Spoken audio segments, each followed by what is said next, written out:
Welcome to Squadron Scale Workshop. My name is Brett Green, and today I had a very interesting parcel drop on my front doorstep.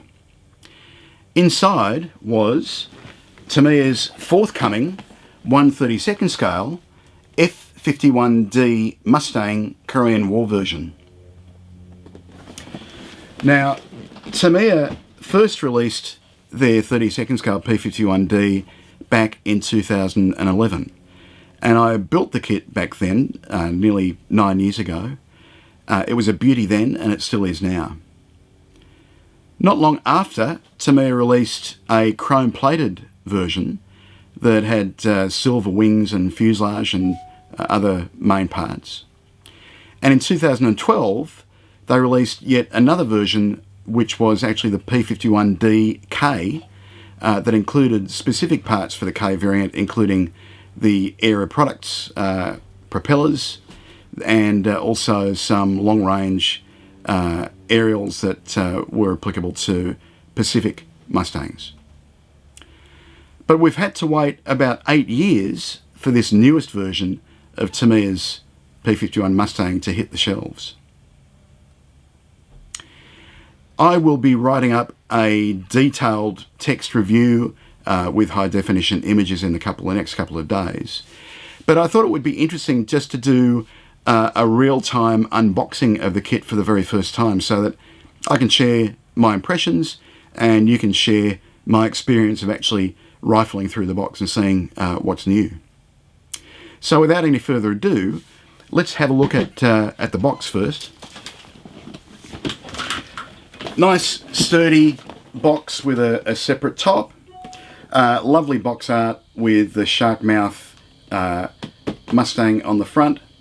We can see on the side of the box there are another 2 marking options noted. So there's a South Korean Mustang there and another quite colourful Korean War USAF Mustang available as well. So let's open the box for the first time and see what's inside. Quite a sturdy box, large, and what we can see is Tamiya have all the sprues bagged separately. They've got the rather delicate cowls on a separate platform here. We'll have a look at that in a moment as well. In fact, we'll have a look at that first. So here it is. We've got the side cowls, top cowl and bottom cowl. These are much thinner plastic than the usual, therefore they are quite delicate. They work a treat though. I didn't actually glue my cowls on to the kit that I built in 2011. It stayed on perfectly with the magnets and the thin plastic parts. So let's see, can you see that in detail? There we go. Lovely thin parts, almost transparent, quite amazing. And we have interior detail, structural detail on the cowl parts as well, and the side engine cowls too. So they are the thin, I'll pop that back in the bag. They are the thin plastic parts so we don't lose them. Thin plastic parts for the cowl. And it's really not a gimmick. The engine does look like it's full scale. It doesn't look like it's been scaled down to fit, thanks to the very thin plastic parts. So now we are coming up with the wing sprue. I'll just open the bag. I'll save the staples though because they're really good for DF loops on Luftwaffe and other aircraft. So this will look very familiar to anyone who's built the kit previously. This is Sprue A, and not surprisingly, I think it's going to be exactly the same as the sprues in the other 2 main versions as well. I'll skip that for the moment. We have now Sprue Q, and that gives us the fuselage halves, and we also have the fillet tail as a separate sub-assembly. You'll note that on the fuselage halves, the engine mounts are actually moulded as a single part with the fuselage halves, and that makes alignment much easier, and I think it makes it a better fit for those thin removable engine cowls as well. I'm not sure if this is identical to the previous one, whether it's Sprue Q or another Sprue, but I'll check that out and I'll write that up in the full review. Once again, this is just a really quick, literally first look at the kit as I'm unboxing it. So we're not going to have a look at and go into a huge amount of detail. Okay, here we have Sprue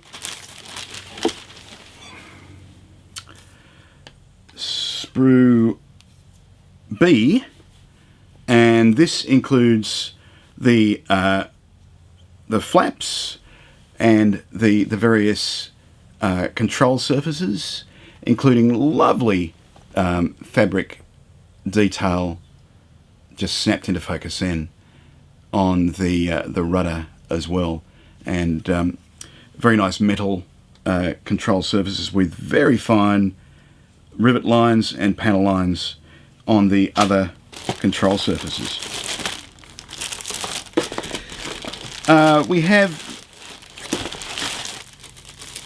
Sprue J, which includes both metal and fabric ailerons, so you'll have something for the spares box. Chuck it on the Revell kit, I guess, if you want. There are two of those. Sprue W,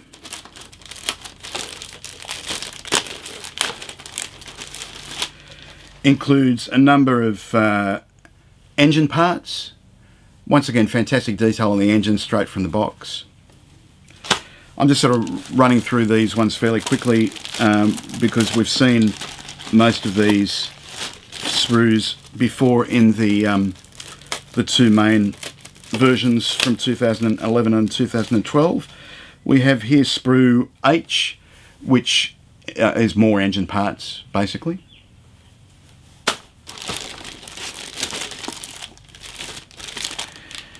Sprue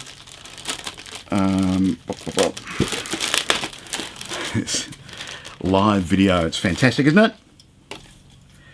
We have here Sprue R, and that includes the cuffed Hamilton Standard prop. It includes the intake, looks like it's the spinner as well, and a few other detail parts, bits and pieces. And we also have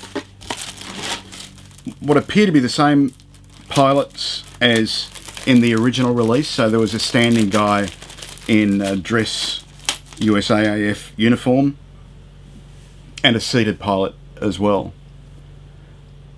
To be honest, probably not quite up to the standard of their figure mastering today, but still very nice. Now, oh, and just while we're still looking at the parts that were in the old kit as well, here's the stand if you want to display your aircraft in flight. Also, Sprue D, which includes the cockpit and options for early and late versions with different seats and different coamings, different instrument panels and so forth. So you've got choice there, although more than likely if you're buying this you're going to be building it as a post-war Korean War aircraft. Have Sprue F, which includes the undercarriage parts, the wheel wells, nice detail on both sides for these. The undercarriage may be posed, closed or open on this kit. And now we have the last of the the common sprues, and that is Sprue E, which is just supercharger mostly, and a couple of other engine parts. Now we come to the new parts. And we have what appears to be an uncuffed Hamilton Standard propeller assembly. We also have a new pilot's head who is fitted. Let's see if that'll focus. Is that focusing? My big head's in the way. We also have a new pilot's head with a hard helmet on there, and it would seem that we have some different switches and equipment for the instrument panels and sidewalls, and probably for the battery and radio rack as well. So that is a brand new sprue, and it's Sprue DD. No jokes, please. Now,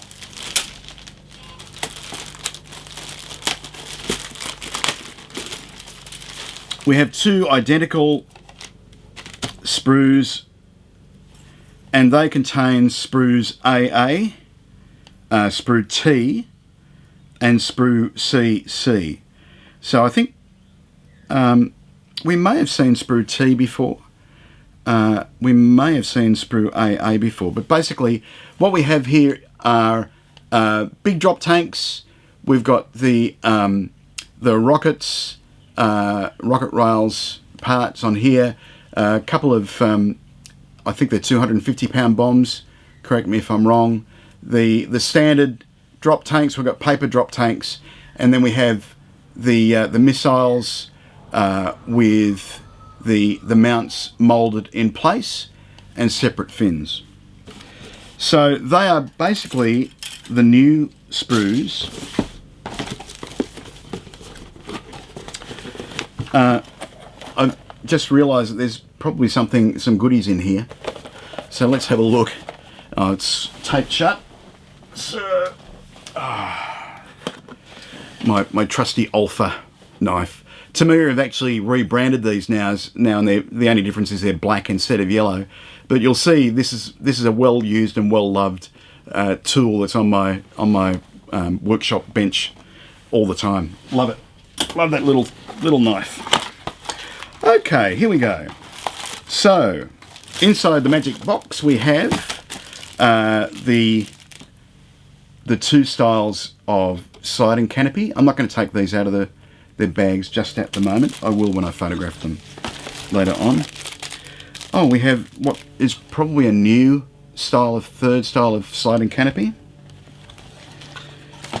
We have now probably the common sprue to previous kits, which is the windscreen, the armoured glass, two styles of instrument panel lenses, various lights, and the goggles for our pilot. Various metal rods, big ones there, little ones there.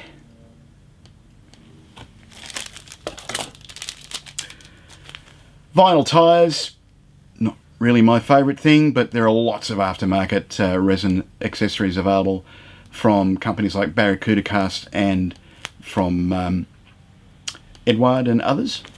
So yeah, lots of choices with tread patterns as well.